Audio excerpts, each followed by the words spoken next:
Welcome back to the Happy Saver podcast. I'm Ruth, a personal finance blogger here in Aotearoa, and as you know, in this podcast, I chat with a diverse bunch of people and I learn their story and then I condense it down so that you can hear helpful, relatable stories from Kiwis who are sharing their experiences, their tips and point of view on personal finance right here in New Zealand. So let's crack on. Today, I am really looking forward to sharing the financial ins and outs of Rachael, a wonderful wahine who has been listening to this very podcast for years. Now, it must feel pretty weird to finally turn up on it, so kia ora, Rachael. I hope I represent your journey well. Now, she enjoys this podcast because the stories I share are relatable, because they are, of course, about everyday Kiwis in Aotearoa.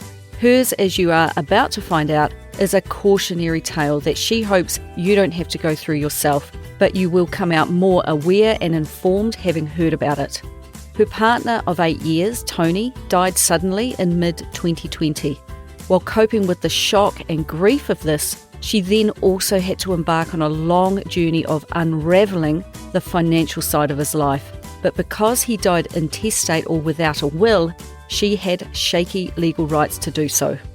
These days she is really focused on her finances, and she said she'll squawk at anyone about them, particularly when it comes to retirement plans, end-of-life plans, and the necessity of having a will.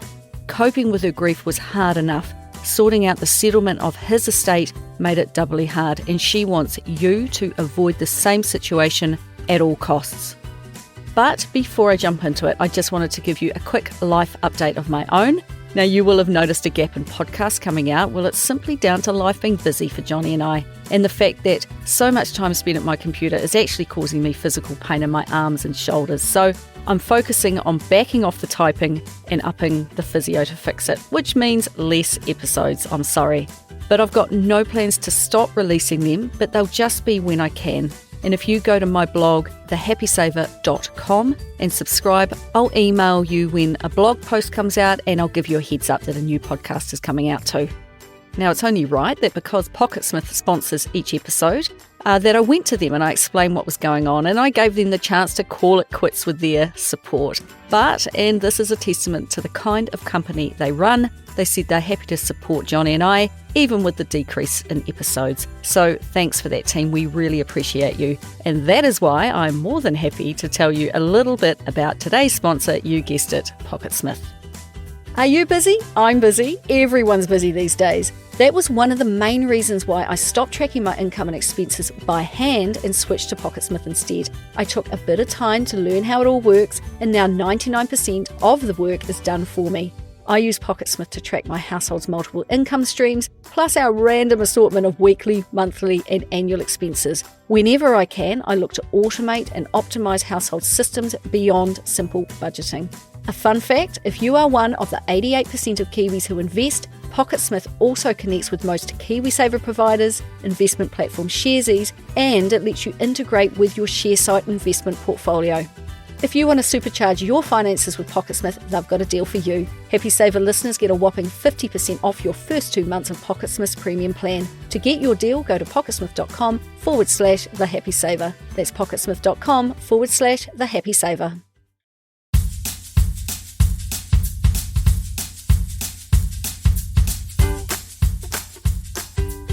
Now, Rachael is a 50-year-old wahine from the North Island, and she now lives in Auckland.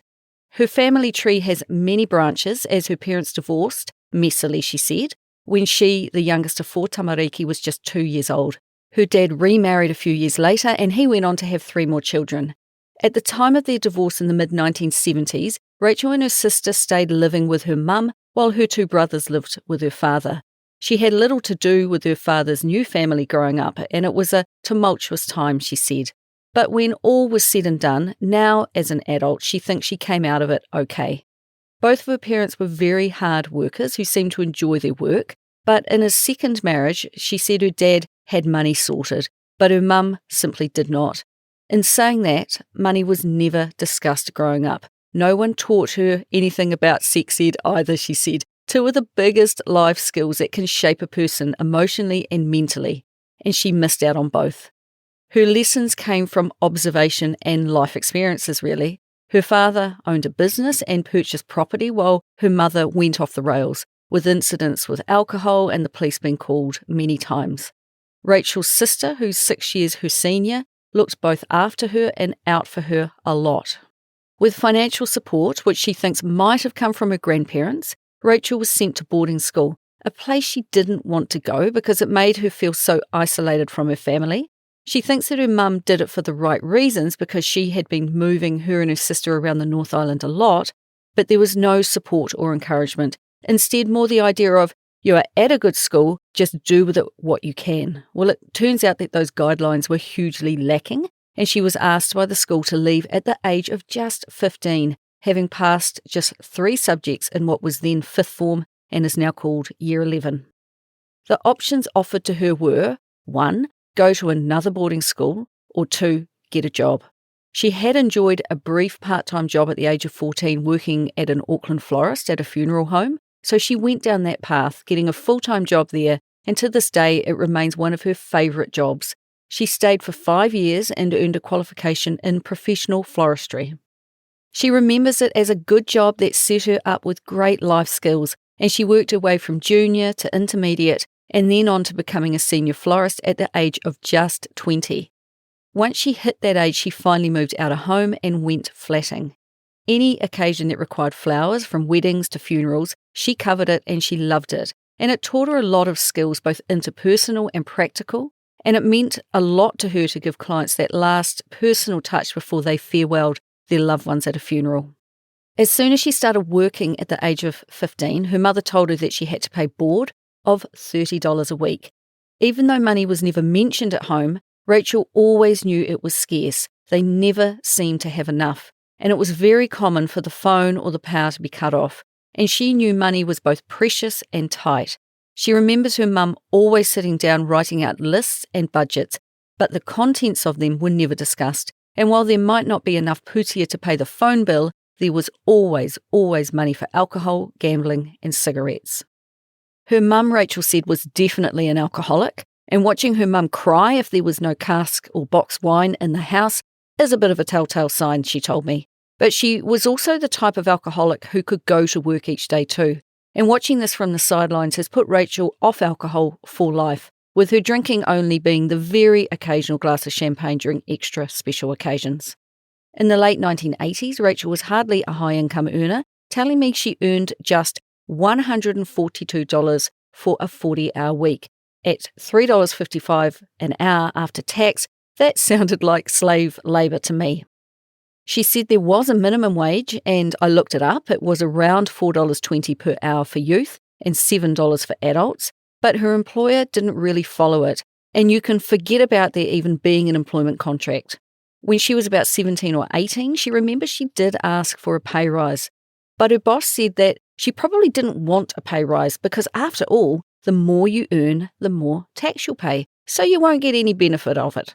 Diplomatically, Rachel said that her boss maybe didn't have the skill set to manage staff, or do math for that matter, and it's such a shame that someone so young was on the receiving end of such poor advice and support. Her income was the reason she stayed living at home so long, that and the fact that $30 of fully inclusive board from an income of $142 was a pretty sweet deal for Rachel. It helped that her mum and her partner would go away a lot too, giving her the house to herself and a lot of autonomy over her life. Despite her meagre income, she did save up $1,500 in her first year as a deposit on her first car, which cost $3,000. She went to the bank and loaned another $1,500 on a 3-year term and was determined to pay it off early, which she did.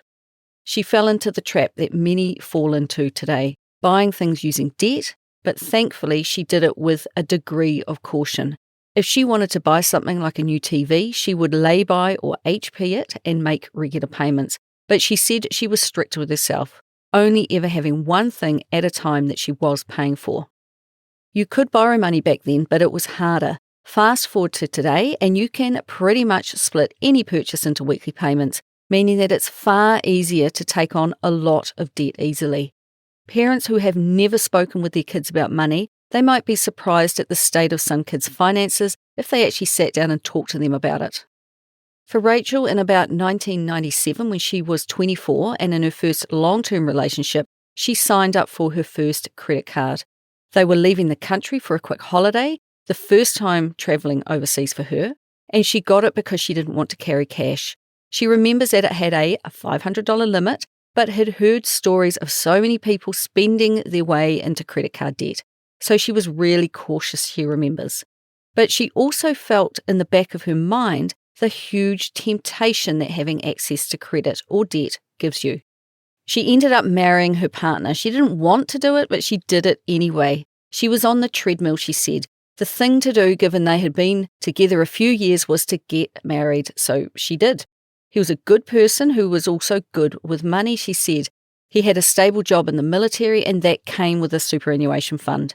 He took care of their joint finances. It was a strength of his, and he tried to involve her in all aspects of it. He always had their best interests at heart, but handling money was over her head. And in hindsight, he tried to teach her his way of handling putia, something I see in a lot of relationships. But we all come at money differently, so couples have to both adjust their way of thinking, talking about and handling money until they each understand it. You have to find a middle ground. Otherwise, one person will tap out of the conversation and it will all fall to one person, as it did here.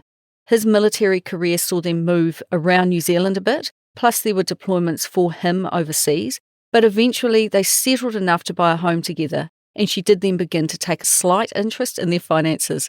This was also her first foray into real estate. In around 2001-2002, they bought a house in the Manawatu for $151,000 with a mortgage of $85,000. Their household income was about $120,000 a year, which would have been considered a good income. The mortgage was partly revolving credit with a fixed rate portion too, and she recalls freaking out and feeling really scared about borrowing such a large amount of money because she knew next to nothing about mortgages. They also bought a car on finance that they set about paying off, and she recalled that all in all, they were not really big spenders. When at one point she received a $5,000 inheritance, she fulfilled a long-held dream of visiting New York. Anything you can dream of is in New York, she said, and they had the best time over there. She settled into paying a mortgage. She got her head around how it worked, she said, and fell into the good habit of making sure the bills got paid. Eventually, she got on board with how the day-to-day financial transactions of life work. They started some AMP managed funds, plus her husband was paying into his work super fund. There were no retirement savings for her because KiwiSaver just didn't exist at that point. She worked as a florist with a few years spent working in a jewellery store, and both were jobs that she could pick up in other towns if and when he was moved with the military. Now, just 18 months into buying their house, they thought they could afford a rental property, but by that time, Rachael was having doubts about her marriage, which she found very boring, and she knew she didn't want to commit to the second purchase.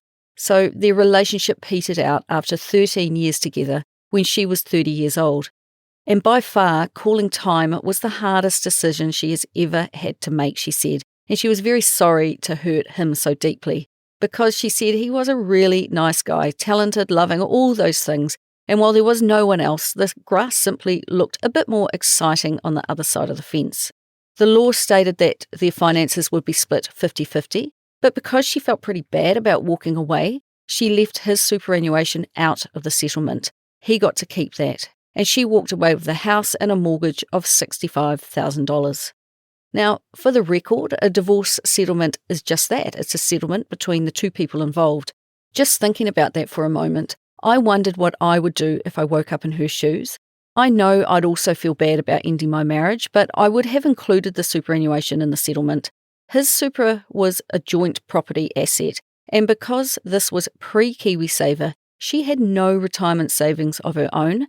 She was entitled to half of his, and she should have taken it. There was a large disparity between their incomes, so she was on the back foot now, paying a mortgage on the salary of a florist. She didn't make enough money to cover all of her outgoings, which meant she had to take on a flatmate. She didn't like living with other people, but it was a means to an end. It was at this time, when she was forced to handle all the finances by herself, that she really started budgeting. Not as good as she is today, but from a small seed, a mighty totara grows, right? Although she never quite knew what her mum was up to when she was writing lists and budgets at the kitchen table, well, she found herself doing similar things to her. And from that point on, she has always had a budget and was always looking at ways to shave off costs, always looking to cut spending so she could make her money stretch a bit further. She was single for quite a few years, which she really enjoyed. And it was also during that time in her early 30s that she started running. And that led to a lot of changes in her headspace. And running is so good for your mental health because it gets you out and about, taking in the greens and blues or nature in the wide open sky. And it built up her confidence, she said. Along the way, someone she met convinced her that because she had so much equity in a house, she should put it all at risk, which are my words, not hers, and buy a rental property. From memory, she thought she bought it with a 100% mortgage and she paid around $100,000 for it. She painted it up and rented it out in no time and kept it for a few years. She looked at buying a third property but felt uncomfortable doing so because of the debt burden. And by that time, she had a new partner, which was taking her down a different path, and she ended up selling the rental property anyway. Her new partner was a ton of fun, but boy was he the worst with money, she said, the absolute worst. Money to him was like meth to an addict. If it was there, he used it. He had a job, but despite that, he spent way more than he earned, and his parents had bailed him out of his debt twice already, to the tune of about 20 grand each time. She knew all this going in, and she had hard conversations with him about money, and he told her, in hindsight, what she wanted to hear. Against her better judgment, and she knew she should not have sabotaged her life in this way, she married him anyway. They combined their money and their assets, not that he had any, and they didn't sign a relationship property agreement, which were a lot less common then. And because he told her that he would change his ways, no two ways about it. They sold her remaining home in about 2008-2009 for $285,000, and they bought a brand new build with 4 bedrooms in a new subdivision, taking on a $265,000 mortgage. She very quickly worked out that his rock-solid word meant for nothing, and he could not be trusted with money. Anything he could buy, he would, particularly if it had an engine attached to it, which of course then needed all the gear that inevitably went with it, and he'd go out drinking and smoking with no expense spared. She was mindful of the costs of all these habits, but he simply didn't care because he was a financial hot mess. To prevent them hemorrhaging money, she had to restrict his access to it. And if she wouldn't give him money for cigarettes, he would ask his friends and borrow money off them instead. She said he was so childish with money, and that was no way to live. They fought over money all the time, and that was ultimately what ruined their 6-year relationship. This time, everything was sold, and their money was split 50-50, and I'd imagine he had no hesitation in taking half. Now single again, she bought a semi-detached 2-bedroom house for $185,000, using a deposit of just $45,000, with a mortgage of about $140,000.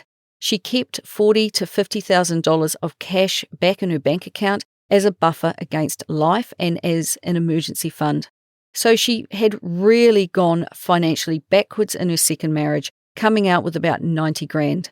It was a fully renovated cute wee place that she bought, and she loved it, living there happily for a couple of years before the urge to move saw her upping sticks, selling her house for $185,000, which was exactly what she paid for it, and heading to Auckland sometime in 2012. She got a job in the floral industry again, cleared the mortgage, and pondered her next step. After staying with her sister for a time and not knowing anyone in Auckland, she decided to go flatting again, knowing that ultimately she wanted to buy a home of her own. She put the money in her bank account, which was about $100,000, and she just waited. Then, also in 2012, she met Tony, and this time it was different from her other relationships. After a few coffees, lunches, and dates, while out at dinner one night getting to know each other, she said that Cupid's arrow fired straight at her. It was like a bolt to her heart, she said, a completely new sensation that made her know without a doubt that this is my person, and he was. They dated for a year, and he had a house of his own with a mortgage, and when she had been in Auckland for a year, she started looking for a property of her own to buy. She went to her bank and she left in tears, which is not an uncommon story in my experience of talking to women about money. It was 2013 and she had a $65,000 deposit and was told pretty straight that this is not enough money to buy something. She said that some bankers need to work on their personal skills, and after crawling into a hole for a few days to lick her wound, she thought, I can figure this out. I've been figuring stuff out for years, and she started to look for information. She saw a special offer being advertised by a financial advisor. She paid the $75 fee and listened to what they had to say, which was, much to her delicate ego's shock, pretty much what the banker had been saying, that she had the ability to save, but she'd been frittering away too much money. Granted, she didn't have consumer debt, but she fritters away her income and her savings. Neither of those things grow wealth. The special offer was the hook to get her in the door, but she declined to take the next step and pay their high fee for them to release their secret to financial success. But they had inadvertently given her the wake-up call that she needed and told her all she needed to know: stop wasting money and you will have more of it. Now, that single sentence is such a powerful one. Stop wasting money and you'll have more of it. It was game on for Rachael. Her flatmate, much to his surprise, became a father, and now Rachael had a third flatmate, a tiny baby coming to stay every weekend. So that was the cue to leave, and she stayed with Tony for 3 months, paying rent and splitting the bills, while she also sharpened up her financial act, meaning that she could move ahead and buy a house in Auckland. It was a 2-bedroom semi-detached smart wee house on a nice street with tidy gardens, and in late 2013 she paid $305,000 for it, taking on a $260,000 mortgage, which was pretty big by her standards. But having lived with Tony for a few months by now, neither of them wanted her to leave, so although it was never her intention from the get-go, this house became a rental property for her. An accidental landlord is born. She managed the property herself, topping up the mortgage by $100 each week, and always had tenants who lasted around 6 to 9 months. Because she was a pet owner herself, she always rented to people with pets, but preferred not to rent to families with young kids. She didn't then, and she doesn't now, like hearing stories about awful landlords, so she set about becoming a really good one, always treating her tenants as if they were clients to be looked after well. By now she was working in a role in the grocery industry that had her working as a team leader, a trainer, and a quality assurance manager, and it was a really stressful role. She worked a 45-hour week and earned $68,000 a year and was considered a real high performer in her role, but she felt like an undervalued cog in a giant machine. Several times she tried to negotiate her hours down to 40 a week, leaving her more time to live life, but retain the same salary, but was turned down flat. So, after her third attempt and third refusal, she quit on the spot, which was a bold move, and I was curious to find out what this resourceful woman would do next. She didn't just jump out of the boat without a life jacket. She had been writing plans about starting up a housekeeping business. After walking out of her job, she talked with Tony about her ideas for starting her own business, and within hours had clients booked. In 2015, helped by a $30,000 inheritance left by her mum when she passed away, she set up her own business working in the Auckland area. Initially, she built up a team to work with her, cleaning and caring for people's homes, before settling into working alone. Finding reliable staff was just too hard, but she had plenty of reliable work to keep herself occupied. Good housekeepers are impossible to find and always sought after, so she really tapped into that need. Getting her business successfully up and running also coincided with Rachael having the tenant from hell. Despite preferring to have pets rather than children in her rental property, she had rented to a woman with 2 tamariki whose background checks seemed okay, and for the first month of her 6-month tenancy, all was good. But after the first month, it went downhill from there as the family steadily trashed the place. The neighbours were phoning Rachael, drugs were on the premises, police were getting called, and tenant and landlord ultimately ended up in court. At the end of it, Rachael decided that she didn't want to be a landlord anymore, so she spent 2 weeks bringing the house back up to a saleable standard, and she sold it in about 2015-2016. She had bought it for $305,000 and sold it 2 to 3 years later for $500,000, which is the kind of soundbite property investors would like you to hear. An almost $200,000 profit. Woohoo, that's awesome. But not so fast. After paying off the mortgage, topping up the mortgage for 2 to 3 years at $100 a week, losing rent from a bad tenant, paying all of the outgoings which every rental property has, and spending thousands of dollars to fix it up after the trashy tenant trashed it, she thinks she probably walked away with about $140,000, not $200,000. Within 3 years, she had, however, increased her original deposit of $45,000 to $140,000 and banked the putia. But it was, she concluded, a really stressful way to make money. Now, control the controllables is her mantra, and towards the end of owning that rental property, it all felt kind of out of control. You constantly hear in New Zealand that rental property is the way to make money, and I think that for some that choose to make managing property a business, it absolutely can be. But for more Kiwis than I think would care to admit it, owning a second property, as you saw Rachael do, is not a business. It is just lurching from one property to another without a strategic plan, and that's not a peaceful way to grow wealth, in my opinion.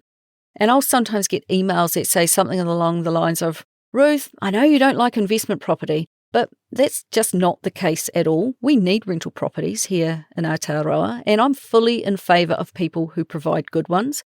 But I just think that if people would actually run the numbers of their property, as you would with a business, it's not the sure financial bet that they think it is, because of the sheer number of variables involved in running the business and the heavy reliance on debt and rising house prices." Now, as a couple, Tony and Rachael, they didn't talk about money much. Why would they? She didn't talk about it growing up. Her first husband did get her talking about it, but her second husband more than proved she was better off not to discuss it. But she did go out on a limb and initiate a conversation with Tony about their future together. She knew she didn't want to marry again, but both of them agreed that they intended on being together for a very long time. They wanted to grow old together. Of that they were quite sure.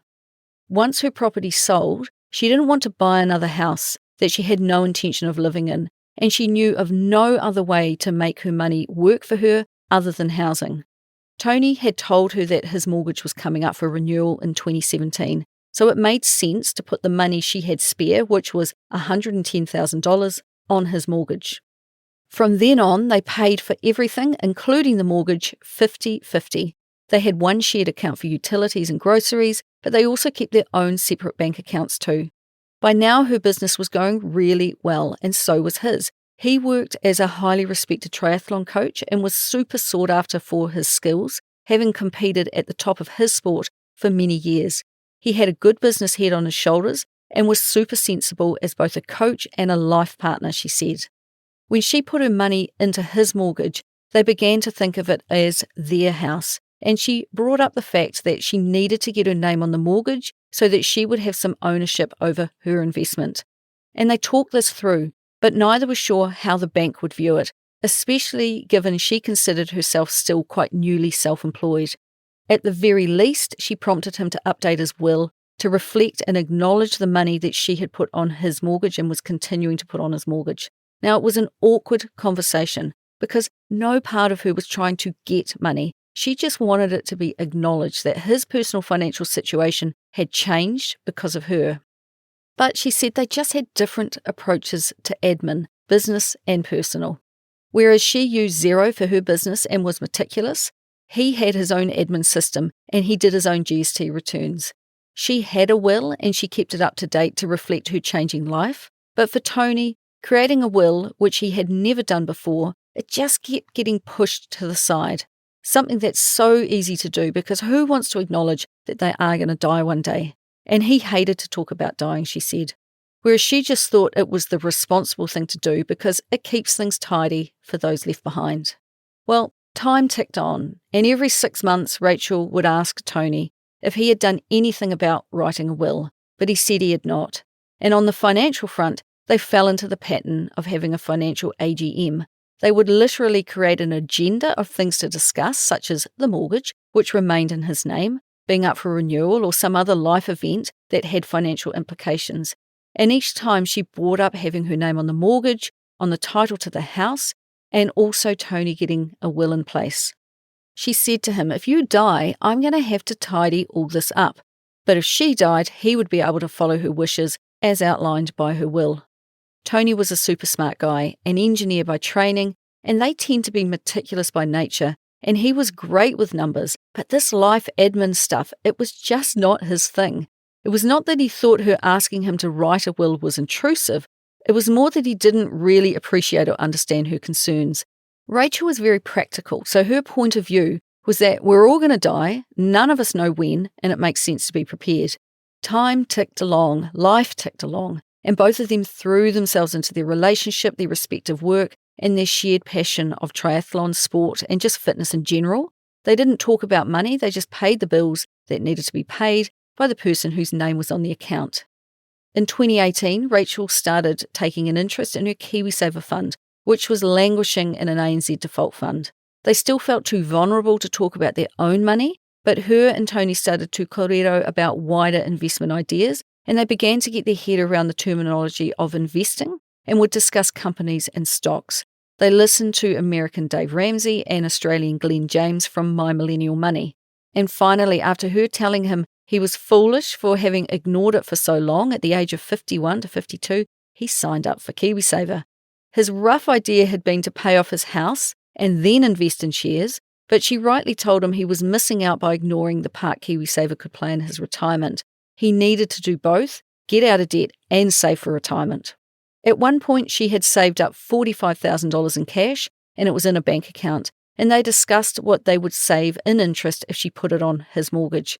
He shared that he had about $50,000 in the bank, and in a roundabout and indirect way, they talked about it. His preference was to play what she called the interest rate game, which is keeping money in the bank and earning interest while paying interest on his mortgage. To her, it just didn't make any sense, but because neither pushed the money talk far enough, the status quo remained, and they danced around the edges of both of their financial lives, learning a little more about each other with each conversation. He was good enough with money. He paid cash for everything, including large items like a car.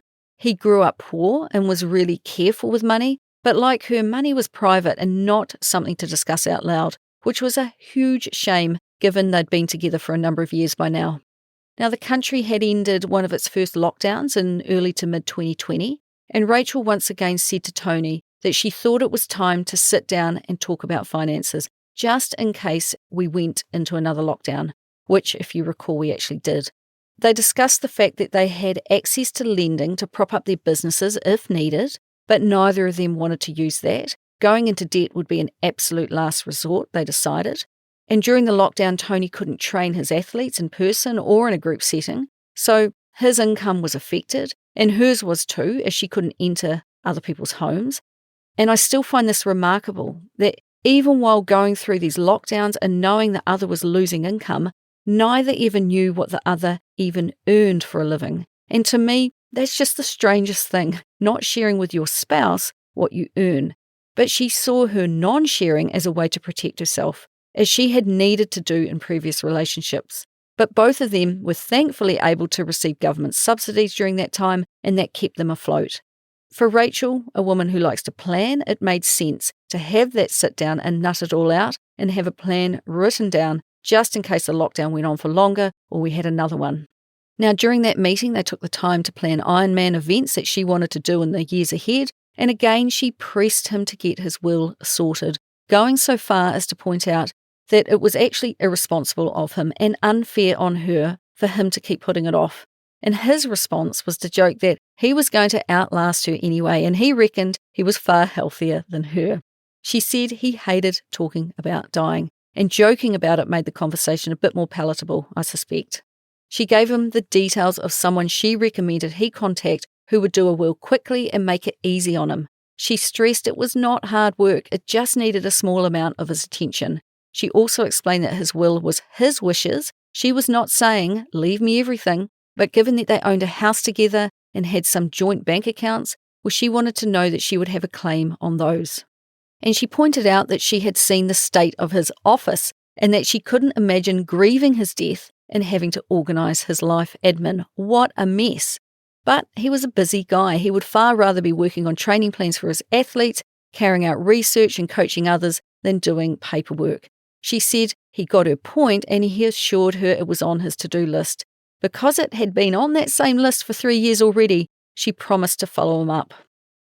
But tragically, just 3 days after that meeting and chat in June of 2020, after returning home from a morning bike ride with a bunch of athletes, he suffered a massive cardiac arrest and he collapsed and died, and he was just 54 years old. He was a very well-known member in the athletic community and was instantly greatly missed. And for Rachael, this moment marked the point where her life began again, and she now thinks of life before Tony and after Tony. Once his funeral was over and life began to settle and quieten down, as it inevitably does after such a traumatic experience, Rachael slipped into problem-solving mode. She had a lot to sort out to tie up the ends of Tony's life. She had been able to pay cash for the $15,000 funeral expenses in the hope that this amount would later be returned to her from his estate. And getting things done was her method of coping. She knew there was a way forward, she just had to find it, and she called on her core group of good people to help her unravel the threads of a life suddenly cut short. The GST for her own business was due, making her realise that Tony's must be too. But apart from their few joint accounts, all of his bank accounts, which were in his own name, were now frozen, and she had no access to them. So she messaged her own accountant and explained that her partner Tony had died, but that his GST was due. She didn't know what to do and asked for their help, and her accountant, the best in the whole wide world, she said, "Leave it with me, I'll sort it." And she did. Now, you might hear this and think that the government can wait for their GST, but this was the first lead she had in regards to beginning the process of tidying up his admin and his business, so she followed it. Next, she contacted a lawyer she had previously met, and his first question was, "Were you married?" No. Second question was, "Is there a will?" Also no. So this means he died intestate, and the fallout of Tony's death and the fact he died without a will was about to rain down upon her. This particular lawyer had not settled an estate for a really long time, so she made the correct decision to take the advice of a friend of Tony's who she knew to be good with money and to go to one that they knew and recommended and who was more familiar with wills and estates. If she was going to have to work all this out, she really did need to work with people who were experts in this area, and this was not the time for them to be unclear about what needed to be done. Now, as I start to explain all this, you won't be surprised to learn that I'm no expert, and while I try to do my best, I may get some details of the legalities a little wrong, so please go online and do your own research about dying without a will. Because his assets were more than $15,000, the distribution of his assets would be determined by law, and the formal administration of the estate was required. Certain processes had to be adhered to, and she had to get the authority of the court to act with a lawyer as the administrator of the estate. There was a whole new language and process to learn here, and the process took time. Because she was beginning to realise the complexity of what lay ahead, she began to keep very detailed notes of everyone she spoke with, everything they said, plus their contact details. Because she knew she couldn't possibly remember everything, and she was also aware early on that lawyers don't know everything either.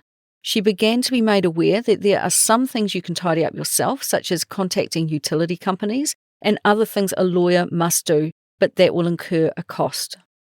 But wow, what an absolute pain in the butt to sort once he died. She said, "It's not for the faint-hearted to sort out utility bills in the aftermath of the death of someone you love when the bills are not in your name." Because the various utility accounts were not in her name, she had to get a letter of administration from the court to contact every single supplier. Because her name was not on the mortgage, she became a tenant in his home, despite the fact that she was contributing to make the fortnightly mortgage payments, despite the fact she had put her money into the property. But there was no will to make mention of them as a couple of 8 years, so a tenant she became. Now, each situation is different. There is a basic order of priority for the distribution of a deceased estate, depending on the makeup of the whānau. But in her situation, given they'd been together for more than 3 years, the law dictates that his estate had to be shared between herself and his parents, both of whom were still alive. Rachael would receive his personal effects, $155,000, and 2/3 of anything that was left. His parents would receive the remaining third, equally divided between them. Tony and Rachael had a great relationship with his mum, who was divorced from his father, but had not been in contact with his father for 25 long years, and there were good reasons for that. But given there was no will to express his wishes, his father was lawfully entitled to his share of his son's estate. Rachael and her lawyer worked out Tony's net worth, and part of their job is to find all of the assets of the deceased. Any bank accounts, debts, or investments he had, they had to be tracked down. And once found, they worked out the value of each. There was the house, his KiwiSaver, plus some share investments. The KiwiSaver investments totaled about $100,000. Tidying up his small share portfolio was one of the hardest hurdles to climb over, she said. But she also said she just went into problem-solving mode. She had a contact at a large investment firm that she barely knew, but the woman really stepped up and helped Rachael work her way through the process of selling them so the money could go to the estate. Other items like bikes, a car, furniture, appliances and what have you, well, they were considered personal belongings and they went to Rachael, and having no need for most of them, she sold them. Now a tenant in what had formerly been her home for 8 years, the house had to be sold, and I can't imagine how incredibly hard that must have been for Rachael. But in order to pay out his parents, it had to be sold really. Otherwise she would have had to approach a bank, take on a much bigger mortgage than what they already had, just to pay out his parents. The house, which she had to prepare for sale, sold for $1,050,000. A portion of the sale price would be used to clear the $380,000 mortgage that remained, leaving $670,000. And once the calculations had been done, his parents were each entitled to about $130,000, and both were advised to consult their own lawyers in relation to any questions they had, because it would take some time for the house sale to go through and the money to then be released. And despite Rachael encouraging Tony's mother to take the money, as was her right, she refused to do so, giving her portion back to Rachael. His father had no such qualms about accepting money from his estranged son, and the balance of the estate then went to Rachael.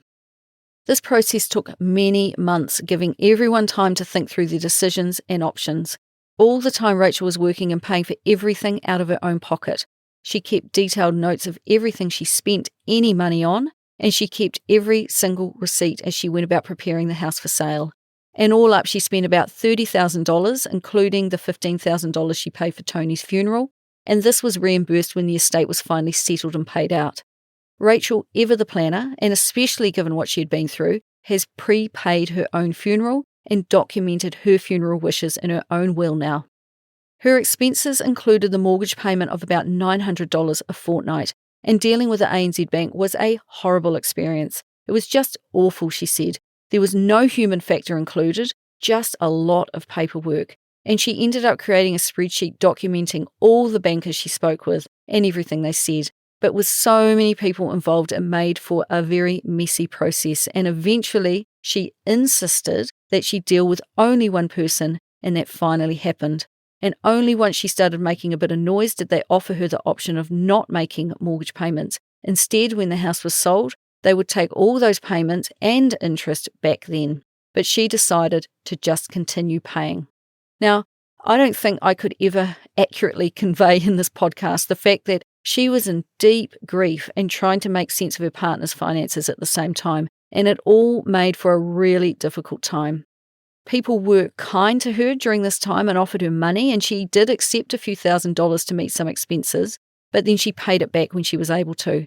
It was nice to know, she said, that when the chips were down, people were so kind, but it was also embarrassing to have to accept that help. All of this is exactly what she was trying to avoid when she asked Tony to write a will and tidy up his life admin. And now she was living day by day, week by week, and month by long month, sorting it all out after the fact. She felt no anger towards him, just sadness at the situation. But I suspect if she could have spoken to him, she might have said, "I bloomin' well told you this would happen." Now, in regards to settling his estate, she said she was like a dog with a bone. It consumed her. She just couldn't let it drag on any longer than it had to, because it meant that she remained a tenant in his property with all of her capital tied up. It fell on her to prepare their home for sale, and she just knew she had to get as much for it as she possibly could, so that she had enough to move on with.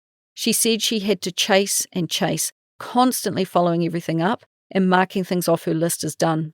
Tony had a small business, but no tamariki, a KiwiSaver and a few shares.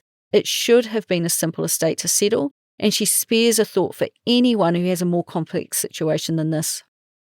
If a will had have been in place and both of their names on their various household bills, everything would have been so much more straightforward and they could have carried out his final wishes. He died in June, and after all her mahi, she was starting to get some clarity of how much money she would come out with, which was close to $800,000. With the sale of their home progressing, in October she started looking at houses, and in late December of 2020, the estate was finally paid out, and she moved out of their home and into her own home. She was forced to move to a different part of Auckland because of the cost of housing having risen so much in the time that they'd been together. So that was another big adjustment to her life, moving to a new community. She paid $740,000 cash for her new house, and finally, for the first time in her adult life, she actually became mortgage-free. Now, 6 months to settle the estate of someone who died without a will is actually considered extremely fast. From the Googling I did, it's not unusual for it to drag out 6 to 24 months or longer, and because she was so driven to get it done, she got it done quickly. But make no mistake, this woman has been through the ringer on this one, chasing up every lead, tying up every loose end, all the while continuing to work at her housekeeping jobs. Now, Winston Churchill apparently once said, if you are going through hell, just keep going, and Rachael certainly did that. Since Tony died, she said she has really got her stuff together with money, like really got it together, not just ambling along anymore. She feels like she has had to relearn personal finance, and she says relearn, but really, apart from her first husband, no one ever really taught her much that was useful.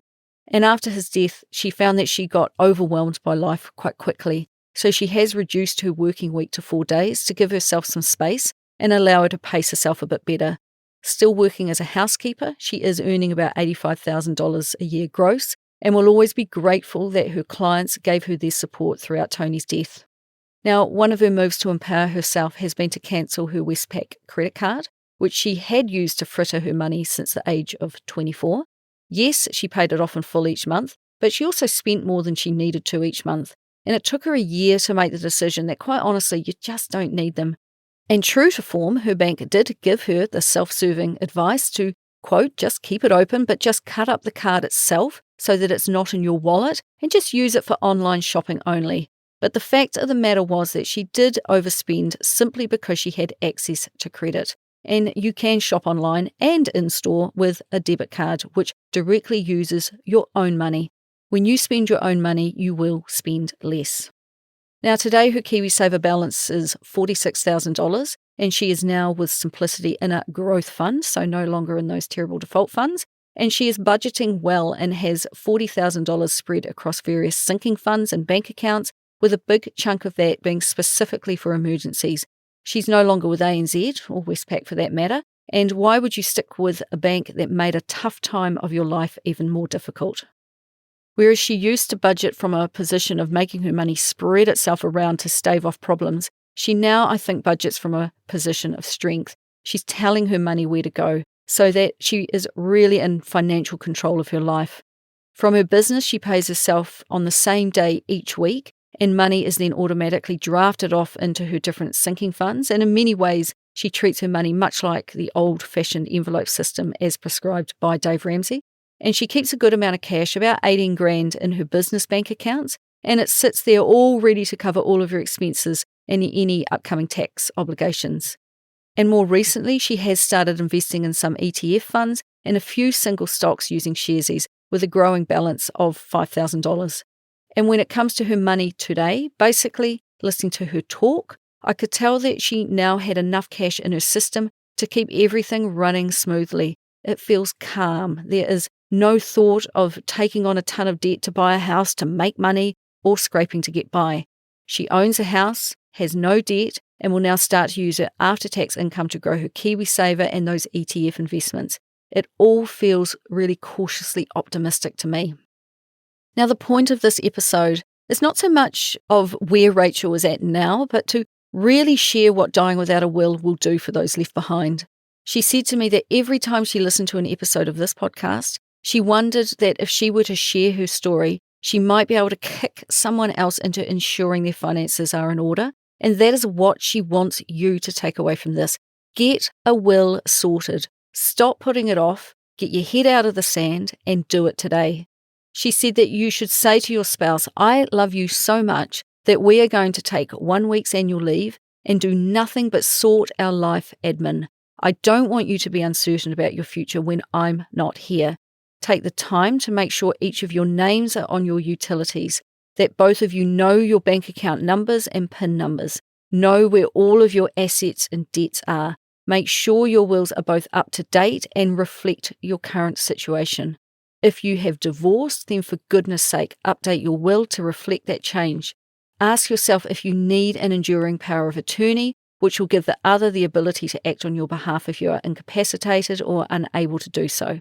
Make sure absolutely everything is shared, that you know where passports and birth certificates are, who's your accountant, your lawyer. You simply have to talk about this stuff. It's so very important, she said. And if you are alone, as she now is, do as she has done and create a spreadsheet of information that she shares with her sister, who she trusts implicitly. If you don't have that person in your life, use a lawyer. And as mentioned, her funeral is prepaid insofar as she has put $4,000 down and she pays $50 a month into the Funeral Directors Association of New Zealand trust account. An inexpensive funeral these days is about $10,000, she said, and when she dies, the balance will be paid from her estate.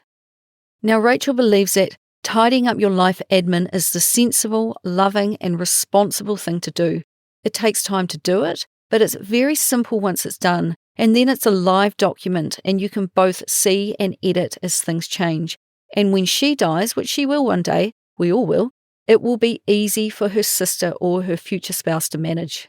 Now, her plea to you is, please sort your life admin out because you are going to die. Now, I also wanted to give a shout out here to a website called mypeaceofmind.co.nz. It's created by a Kiwi called Paige. Now, it's not a will, but it's a living document that holds all of your most important information in case of emergency or death, and it's a place where your whānau know to go if something goes wrong, and something like this will guide those left behind to information they need to know when they can no longer ask you. Now, in regards to your will, she recommends you go to a lawyer who specialises in wills and estates. Wills need to be something they do a lot of. It might cost $500 plus, I don't know, rates vary, but it's a really good spend of your money, she believes, especially if you have a property, a business, children, investments or debt. Everybody needs a will because everyone has at least one of those things. Even if you have a car but rent, you still have possessions and a life that needs tidying up when you are no longer around to do it. She even has her pets written into her will because that's the responsible thing to do. So her advice is to ring a lawyer and they will direct you. Now, I've heard several accounts of people settling the estates of a family member. Some are using lawyers, some with a mix of lawyers and doing all the running around as Rachael has done, and some are using a big organisation such as the Public Trust to handle it all, given that settling estates is their area of expertise. You do you, but just do something would be my advice. Rachael now tries to openly have conversations with people about making a will and generally discussing all parts of your life with your spouse, and she has learned that many people, just like Tony, have it as an item on their to-do list, and she's telling you to just get it done, get it sorted today. Death is one guarantee we all have, yet nobody really likes to talk about it. Tony didn't, and he died too soon. So I'm nearing the end, but before I wrap up, I've just got one final message from today's sponsor. If you want to supercharge your finances with PocketSmith, they've got a deal for you. Happy Saver listeners get a whopping 50% off your first 2 months of PocketSmith's premium plan. To get your deal, go to pocketsmith.com/thehappysaver. That's pocketsmith.com/thehappysaver. Losing Tony has left a huge gap in Rachael's life. His death is without a doubt a massive loss, and her recovery is slowly ongoing, and that feeling of her heartbreaking will never completely go away, I'm sure. Slowly, she is rebuilding her life, and at the start of 2023, she said she finally really started clawing her way back out of what she called her grief hole. Slowly, very slowly, she is finding a new way forward without Tony. She's getting back into the exercise routine that she used to enjoy so much, one that was created by Tony, and she is now tweaking it to make it her own, and she's once again swimming and running and getting back on her bike. Things that are all so good for your headspace. She has come to settle with the idea that part of her life is done now, the time she enjoyed with Tony, and it is time not to move on but to create the next chapter. And I found creating this particular episode particularly kind of emotionally exhausting because it made me think about my death one day and that of my husband, Johnny. I spoke with Rachael for about 3 hours, so I really got a close-up view of what adjusting to his loss while arguing with every utility company, bank and provider it did to her. And I know for a fact that I would hate my sudden death to dump that kind of stress on an already really stressful situation. Now, this episode actually led Johnny and I to tidy up a few loose ends in regards to utilities that we've never quite got around to putting in both our names. For example, our power bill was only in my name, a byproduct of me being the person who emailed the company way back when we first signed up. I've fixed that up now and am on the lookout for other things we have set up that are in one name only. And I hope that hearing from Rachael prompts you into action today. And finally, thanks so very much, Rachael, for being so utterly honest about such a tough period in your life. I think that you've achieved your aim of helping others take responsibility for their personal admin. And as I said, it has prompted me into action, someone who was already pretty organised. So I hope she's kicked all the other organised and disorganised people into gear too. Thanks again, Rachael. I so appreciated our very long kōrero. So finally, that is all from me this week. And if you want to get in touch, you know you can find me at thehappysaver.com. And please do share this podcast and my blog with your friends and whānau because it is the best way that people can learn about the podcast. And I would love it, obviously, as would Rachael, if you would talk more about money with your own friends and whānau and help me continue to help others be better with money. So until next time, happy saving.